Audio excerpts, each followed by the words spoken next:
And our word for today on this Monday of the 22nd week in Ordinary Time, our word for today is hope, taken from St. Paul's first letter to the Thessalonians, chapter 4. We do not want you to be unaware, brothers and sisters, about those who have fallen asleep, so that you may not grieve like the rest who have no hope. For if we believe that Jesus died and rose, so too will God through Jesus bring with him those who have fallen asleep. Why is death difficult for us? That's probably the very first thing that we should ask. Why is death difficult for us?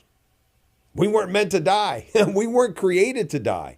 The fall of Adam and Eve brought death into a world where death was never supposed to exist.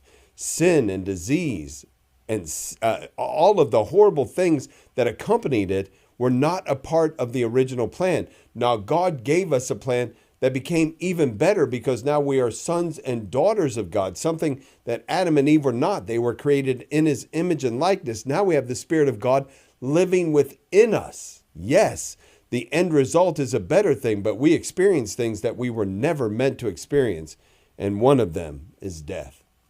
I lost my father when I was 10 years old. From that point forward, I had this recurring dream. For years and years and years, I had the same dream. My father would come home to our family, myself and my 6 siblings and my mother. He would come back home to our house, and he would announce in my dream that in fact he had not died, but had just gone away for a little while. And there was great rejoicing in my house. There was even joy on the face of my father as he made his way back into our family. But in my dream, I would notice as time went on, he would be less and less at peace.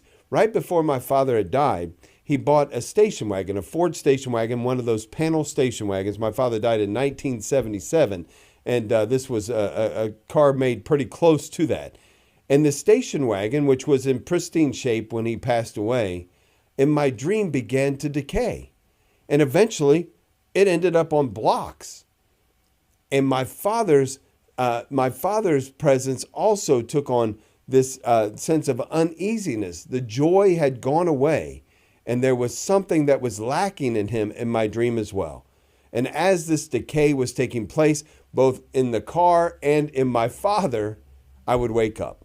And again, I had this dream over and over and over again. And that Ford station wagon, which was in pristine shape when he died, in my dream would end up on blocks without tires on it. Just absolute decay. And as I would have this dream over and over and over again, I didn't understand it. At the age of 21, I entered into a relationship with Christ. I came back to the church, gave myself over to that, and then I understood the dream. My father was right where he wanted to be.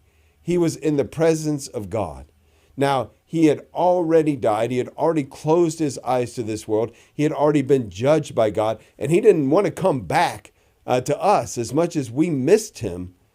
If he were given the choice, he would not return because now he had encountered God face to face.